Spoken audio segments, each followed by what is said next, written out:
Acara ini dipersembahkan oleh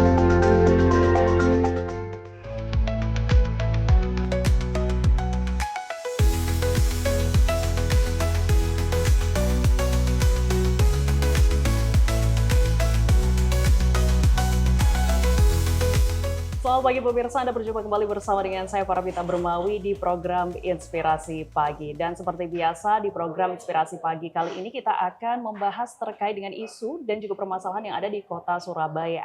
Seperti yang mungkin kita sering dengar begitu istilah dengan silent killer, sebuah penyakit yang mungkin secara visual tidak nampak namun ternyata menyimpan rahasia di belakangnya yang bisa membunuh kita secara perlahan begitu ya. Dan salah satunya mungkin yang menjadi topik pembahasan kita pada kesempatan kali ini dan juga menjadi salah satu pembahasan yang mana hari perayaannya itu baru dirayakan di akhir bulan Juli kemarin begitu pemirsa. Dan kali ini saya sudah bersama dengan Dr. Zuhrotul Mar'a, beliau adalah anggota Komisi D DPRD Kota Surabaya. Selamat pagi Dr. Zuhro. Pagi Mbak Mita. Gimana kabarnya? Alhamdulillah baik. Nah, tadi seperti yang saya sempat singgung sedikit begitu Dokter Zuhro, silent killer hepatitis B. Mungkin masih banyak warga masyarakat Kota Surabaya itu masih belum aware dengan hepatitis ini. Mungkin banyak juga stigma di luaran sana. Nah, tapi kalau kita melihat begitu, seperti kita tahu juga di akhir bulan Juli kemarin, itu kan kita baru saja merayakan untuk hari hepatitis ya, sedunia begitu.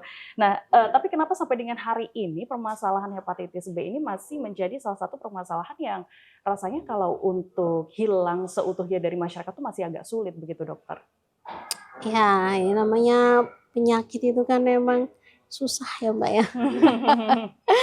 Jadi emang sampai saat ini hepatitis B itu masih ada walaupun sudah dilakukan imunisasi gitu ya, yaitu tidak lain dan tidak bukan itu karena sebagian besar dari masyarakat itu mereka tidak menyadari gitu ya bahwasanya mereka itu telah terinfeksi virus gitu ya.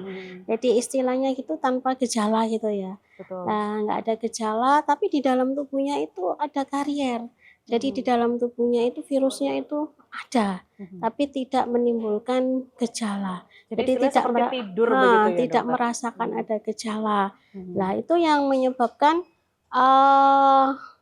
dia tidak aware terhadap dirinya, padahal kalau dia ada virus di dalamnya, kemungkinan menularkan ke yang lain itu besar. Ya, itu yang menyebabkan akhirnya ini nggak ada berhentinya gitu ya. Jadi dia merasa tidak bergejala, terus kemudian secara tidak sengaja mungkin ya dia hamil, bukan tidak sengaja kalau hamil ya, dia hamil, terus tidak ada screening terhadap dirinya itu bisa kena, atau mungkin lewat penularannya bisa lewat cairan gitu ya. Jadi ya jangan sampai ya Mbak ya, pengguna narkoba suntik, yang suntiknya itu dipakai secara berulang kali dengan orang yang berbeda-beda. Nah itu juga bisa menularkan virus itu ya. Jadi akhirnya seperti seolah-olah penyakit ini selalu ada terus ya. Itu tadi karena nggak aware terhadap diri kita bahwasanya kita itu sebenarnya karier. Ya kita sebenarnya bisa menularkan virus itu lewat tadi itu bisa cairan, bisa lewat darah, ya seperti itu Mbak. Baik, tapi mungkin sebelumnya harusnya saya tanyakan terlebih dahulu untuk hal yang satu ini. Mungkin sebagian warga Kota Surabaya begitu ya masih awam begitu. Mungkin menurut mereka semua penyakit hepatitis itu menular. Tapi apakah memang benar begitu, dokter?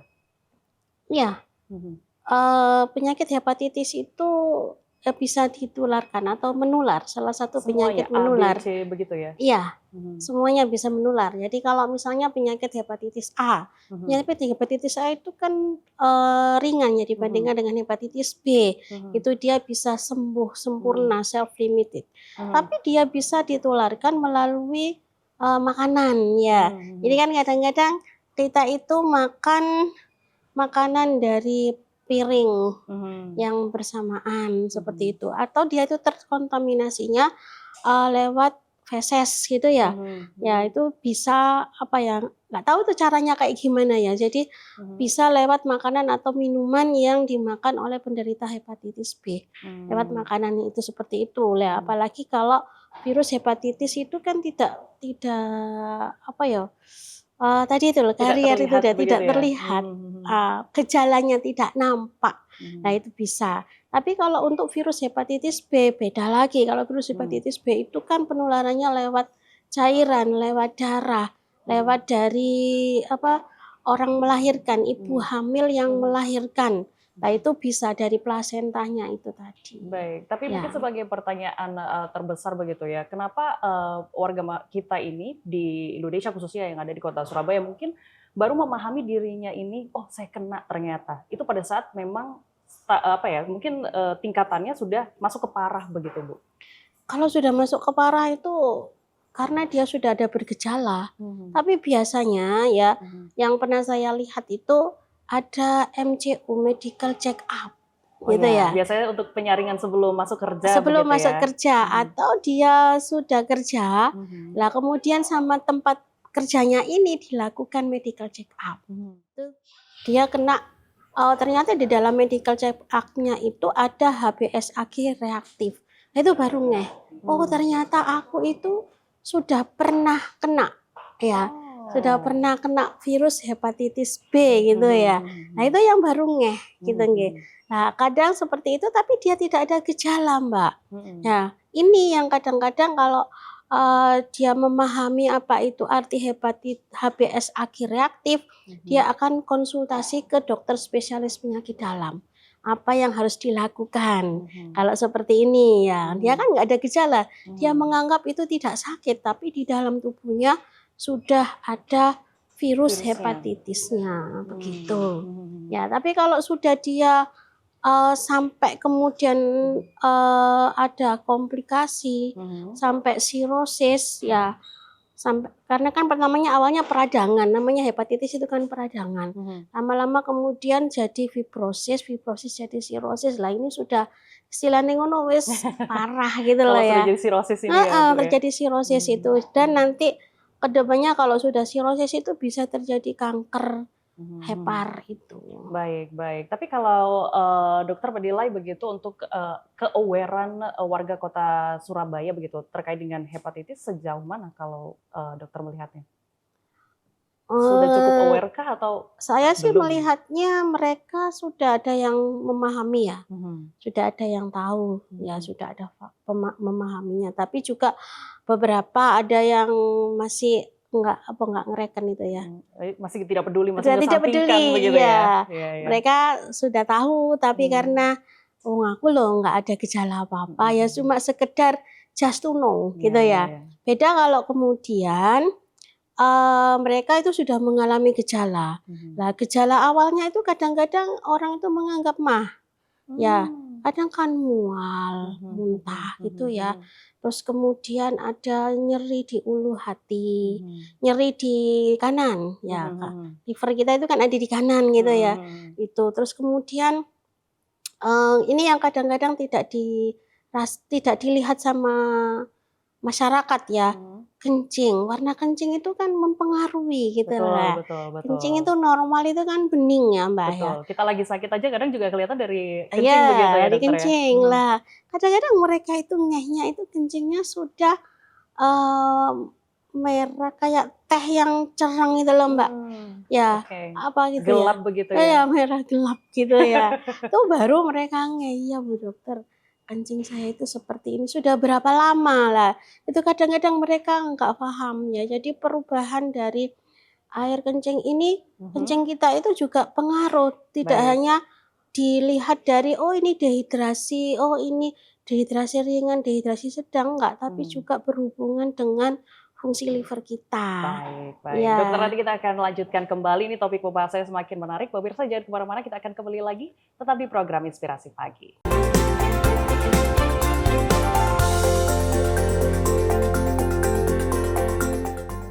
Membedah informasi dengan ketajaman analisa. Sudah jelas maknanya apa yang disampaikan oleh Presiden Prabowo Subianto. Pak Prabowo itu paham geopolitik. Menghadirkan pandangan para pengamat dan ahli. kalau Israel marah sama Iran karena Iran mendukung Palestina kan, akan menghancurkan tempat nuklir Iran di sana kan. Kalau itu terjadi, Iran juga udah punya nuklir. Akan terjadi perang dunia kan. Apa kabar Indonesia Malam live di TV One. Beragam kabar yang mengemuka. Pemirsa, PSSI resmi memberhentikan Sintayong sebagai pelatih Timnas Sepak Bola Indonesia. Mampukah sang pelatih baru menukangi Timnas Indonesia? Paling utama adalah komunikasi harus berjalan dengan lancar. Berbagai tema dan bahasan diskusi. Bisakah Benyamin Netanyahu segera ditangkap atas kejahatan kemanusiaan dan kejahatan perang yang telah ia lakukan? Saya melihat bahwa ini sebenarnya kita patut optimis dan berbesar hati. Kabar Petang live di TV One. Rangkuman berbagai kabar terbaru. Mendapat serangan bertubi-tubi, Iran membalas serangan Israel. Dari hari ini sampai seterusnya Iran akan membalas dengan balasan yang cukup keras. Ragam berita hangat, peristiwa skala nasional maupun internasional. Puluhan warga Palestina tewas terbunuh oleh serangan tentara Zionis Israel saat mencari bantuan di Khan Yunis, Gaza, Palestina. Kabar siang live di TV One.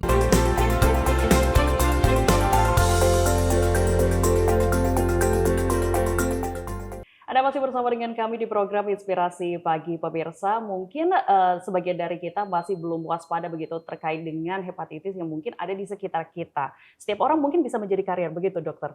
Atau enggak. Tidak? Enggak. Oke, baik. Jadi ya memang mungkin ya ada sebagian yang bisa mungkin menjadi karier, atau mungkin tergantung dengan gaya hidup masing-masing para warga kota Surabaya begitu ya. Tadi kita juga sempat membahas terkait dengan kewaspadaan warga kota Surabaya begitu terkait dengan hepatitis ini. Tadi kita juga sempat berbicara soal MCU yang mungkin dilakukan untuk proses screening. Tapi kalau kita apa namanya dokter itu ya, untuk screening sendiri itu kan mungkin untuk masyarakat umum yang sedang tidak bekerja tapi ingin melakukan screening, itu ada untuk proses screeningnya tersendiri ya dokter untuk yang hepatitisnya ini? Ya, kalau untuk screening atau deteksi awal itu memang hanya untuk orang yang berpotensi gitu ya, jadi tidak semua ya, jadi tidak semua warga itu dilakukan screening. Kan ada tes kesehatan gratis gitu ya, yang dicanangkan oleh Bapak Presiden Prabowo sejak 2025 kalau nggak salah ya. Nah itu pada orang-orang tertentu yang dia mempunyai ada faktor indikasinya yang apa ya, ada faktor resiko untuk dia kena hepatitis B terutama, itu pasti nanti dilakukan screening ya. Contohnya ibu hamil. Nah, ibu hamil itu mesti di screening semua. Nggak peduli apakah kamu itu ada faktor, maksudnya faktor resiko dalam hal ini keluarganya, apakah dia pernah kena kanker atau tidak. Ya, semua ibu hamil itu adalah mempunyai resiko untuk menularkan ke anaknya apabila nanti tidak diketahui gitu ya.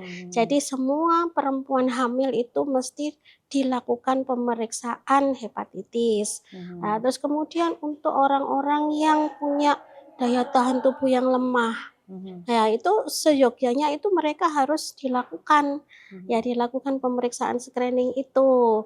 Ya, terus kemudian pada kelompok rentan dalam hal ini pengidap narkoba, terus pelaku seks bebas ya, itu kan dia bisa menularkan atau ketularan gitu ya, itu juga.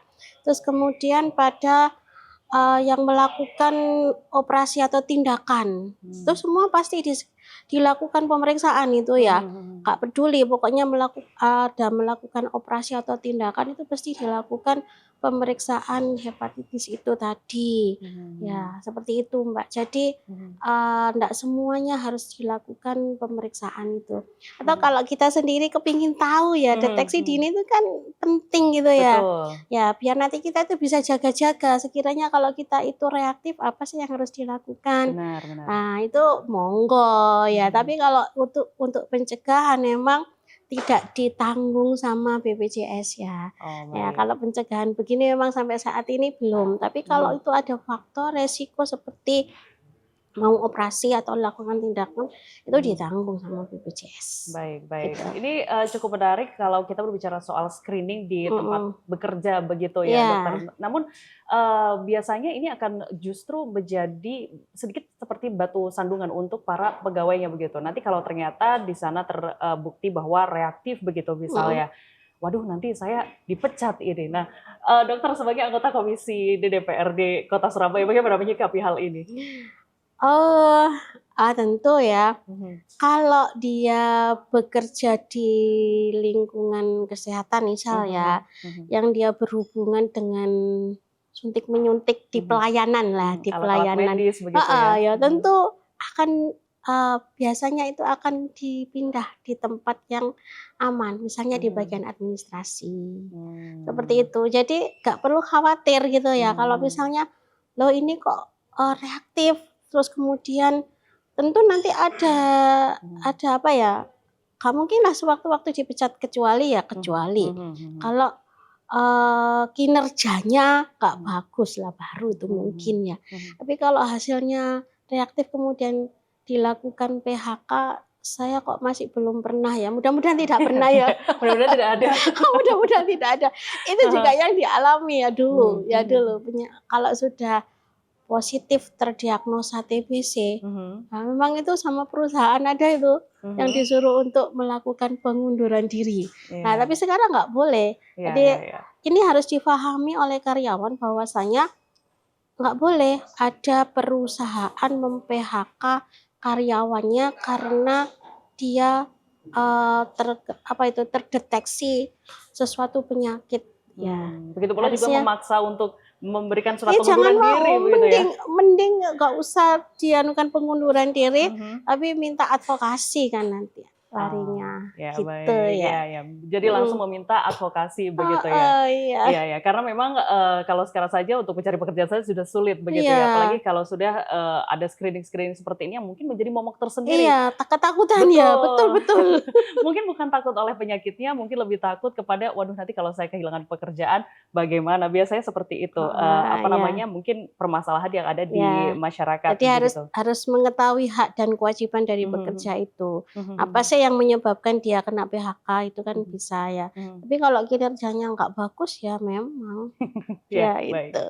Tapi dokter, apakah ini menjadi salah satu poin begitu akhirnya membuat masyarakat tuh tidak mau untuk check up atau untuk deteksi diri? Deteksi dini itu tadi. Ya, deteksi dini untuk penyakit hepatitis ini, dokter. Bisa jadi. Ya, bisa jadi satu takut kehilangan pekerjaan, dua orang itu kalau sudah didiagnosa punya penyakit A itu kan dia mikir ya. Padahal harusnya dengan begitu dia tahu resikonya dia punya penyakit ini, maka dia harus bisa melakukan perubahan perilaku sehingga nanti tidak terjadi komplikasi yang lebih berat dari penyakitnya ini. Atau kalau dia kena hepatitis B reaktif misalnya ya kan ya jangan sampai kemudian timbul gejala. Nah kalau timbul gejala itu ya nanti bisa-bisa beneran di PHK itu. Ya jadi kalau kita itu sudah tahu oh aku itu kayak begini berarti kan harus hati-hati gitu ya. Jadi kalau di dapur gitu ya kalau mau iris-iris ya jangan sampai tangan keiris gitu kan. Kemudian kalau dia mempunyai perilaku seks bebas ya berhentilah ya insaf gitu ya. Terus dia dalam mengkonsumsi obat-obatan dia juga kan harus hati-hati karena obat-obatan itu kan juga ada komplikasi ada efek samping ke livernya itu kan dia bisa memilih dan memilah seperti itu. Baik ya. Jadi nanti kita akan lanjutkan kembali dokter karena pembahasannya semakin menarik. Pemirsa jangan kemana-mana, kita akan kembali lagi di program Inspirasi Pagi.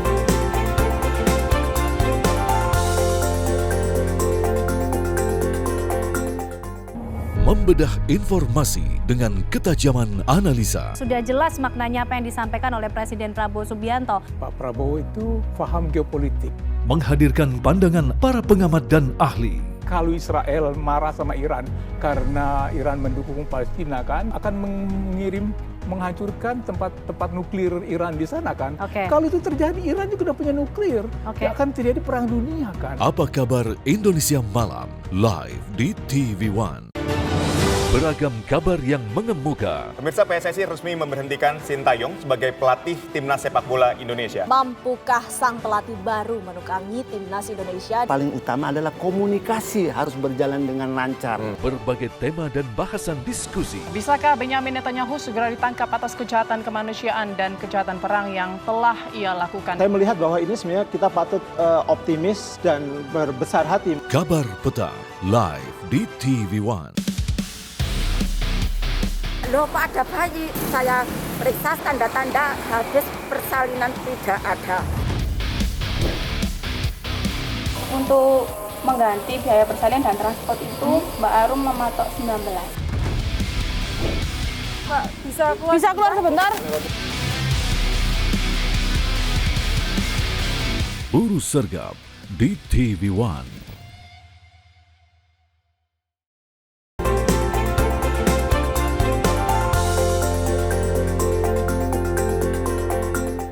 Anda kembali lagi di program Inspirasi Pagi bersama dengan saya Paravita Bermawi. Pemirsa, tadi kita sudah membahas terkait banyak hal tentang pencegahan hepatitis B di kota Surabaya, begitu bersama dengan Dr. Zuro. Nah, dokter, kalau tadi kita sudah membicarakan terkait dengan bagaimana kita deteksi dini, terus kemudian kita juga melihat bagaimana kewaspadaan warga kota Surabaya juga. Kalau sejauh ini dokter melihat bagaimana ya penanganan kasus hepatitis B yang ada di kota Surabaya sendiri dari sudut pandang anggota DPRD Kota Surabaya, sejauh ini kesiapannya seperti apa, dokter? Begini, kalau penanganan itu kan sakit ya, kita itu kan ngomongnya masalah pencegahan. Gitu ya. Baik. Ya, jadi kalau kita itu pemerintah dalam hal ini pemerintah kota itu sudah menunjukkan komitmennya yang bagus gitu ya. Jadi dilakukan satu tadi ada screening gitu ya. Jadi semua ibu hamil itu wajib melakukan pemeriksaan deteksi dini terkait hepatitis itu. Kan ada HIV, hepatitis, lues itu jadi satu. Makanya kan ada pemeriksaan calon pengantin gitu ya. Itu salah satu dari program pemerintah kota dalam hal untuk cakupannya ini untuk screening itu biar tinggi gitu ya. Salah satunya. Kemudian untuk nakes-nakes itu juga harus dilakukan screening juga. Jadi kita tidak membahas tentang masalah penanganannya, tapi bagaimana supaya cakupan imunisasi nanti itu bisa tinggi seperti itu, dan itu sudah difasilitasi oleh fasilitas kesehatan yang ada di kota Surabaya yang di puskesmas-puskesmas seperti itu ya.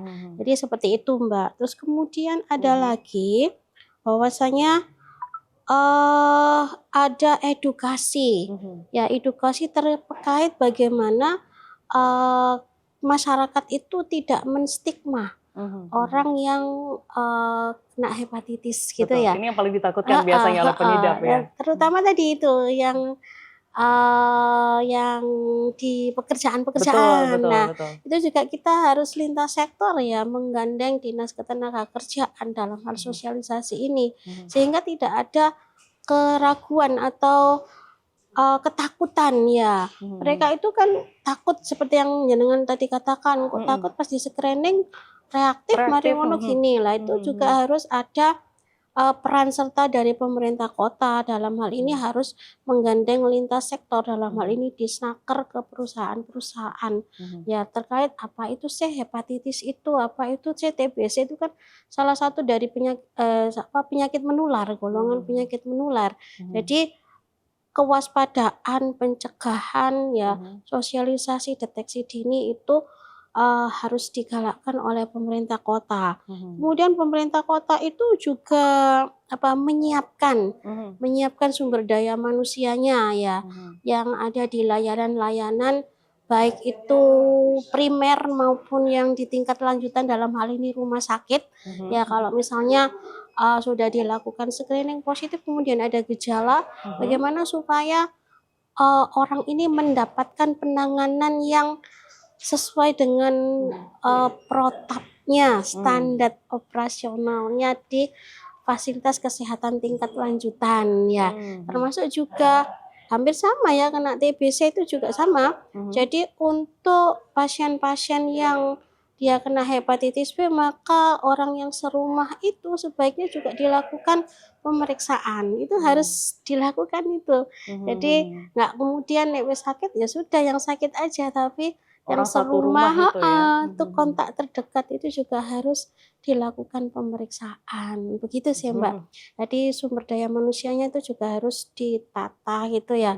Terus untuk melakukan edukasi sosialisasi, kita di pemerintah kota itu juga ada Kader Surabaya Hebat. Nah, itu ini yang jadi ini yang jadi tonggak kita ya di masyarakat untuk memberikan edukasi ke masyarakat di sekitarnya. Ya, termasuk juga kalau misalnya ada anak-anak yang belum diimunisasi. Betul. Ya imunisasi itu kan tidak hanya pas bayi ya. Betul. Kalau bayi itu usia sebelum 24 jam sudah harus dilakukan vaksinasi hepatitis itu ya. Nah, nanti itu ada bias yang pekan imunisasi di anak sekolah. Nah, itu kira-kira Kader Surabaya Hebat ini harus bisa itu ya. Harus tahu sopo sih arek sekolah usia sekolah yang belum dilakukan vaksinasi gitu ya. Baik, semoga sih warga Kota Surabaya khususnya mungkin orang tua begitu ya lebih aware lagi dengan masalah vaksinasi ini, karena mungkin kalau kita lihat trennya mungkin ini agak sedikit melenceng sedikit, banyak di luar sana yang juga masih belum percaya dengan vaksinasi itu tadi. Mungkin menjadi salah satu permasalahan baru begitu dokter ya. Tapi kalau vaksinasi hepatitis insya Allah masih aman. Yang biasanya banyak penolakan itu HPV. Ya, yang untuk kanker leher rahim itu kan ini loh anak masih kecil kok diimunisasi gini kan, itu menyasar anak SD kelas 6 kalau nggak salah ya. Kelas 5 kelas 6 atau sudah balik-balik begitu ya. Sudah apa itu pertama haid itu loh. Kayaknya seperti itu. Baik. Dokter, kalau kita melihat begitu kan tadi sudah proses pencegahan itu kan memang sudah direncanakan begitu. Tapi sejauh ini apakah sudah optimal dirasa atau kayaknya masih perlu banyak evaluasi atau bagaimana? Ya, kalau kita ngomong optimal ya mesti kita itu optimis ya, optimal. Ya, cuma kan nanti dilihat dari cakupan yang sudah dilakukan screening pada ibu hamil ya. Itu apakah mengalami peningkatan apa tidak ya. Kemarin kita minta ke data dari Dinas Kesehatan itu untuk calon pengantin yang sudah dilakukan screening itu Januari sampai Juni 2026 itu ada 15.138. Kalau dibandingkan dengan tahun lalu ada peningkatan. Kalau tahun lalu itu sekitaran 14.000 sekian ya, dan dari 15.138 itu Mbak yang HBsAg reaktif itu ada 165 ya, jadi masih ada gitu ya. Ya mudah-mudahan anak yang dilahirkan nanti begitu kan dia kalau sudah begini ini kan vaksinasi hepatitis pada saat lahir yang kurang dari 24 jam itu kan sudah harus disuntikan. Itu bisa langsung ya dokter harus langsung gitu loh. Jadi nanti anaknya ke depan itu tidak sampai kena hepatitis seperti itu. Baik. Dokter mungkin singkat saja begitu ya, pesan begitu kepada warga Kota Surabaya terkait dengan ya pencegahan dini dengan penyakit hepatitis B ini, dokter silahkan. Ya. Saya mengajak seluruh masyarakat untuk tidak menunggu sampai muncul gejala ya, karena hepatitis itu sebenarnya bisa dicegah. Lindungi diri dan keluarga dengan melengkapi imunisasi dan menerapkan pola hidup sehat. Baik, melengkapi dengan pola hidup sehat. Baik. Iya. Baik, terima kasih Dokter Zuhro. Semoga ini menjadi pengingat juga untuk pasangan, kemudian juga mungkin untuk keluarga begitu ya, yang ingin mendeteksi dini atau mungkin juga ya yang berkecimpung di pekerjaan-pekerjaan tadi yang sempat disebutkan begitu.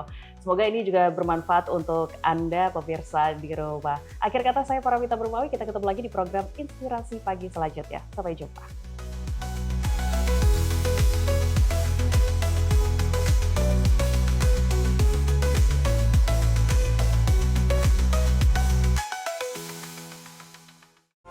Acara ini dipersembahkan oleh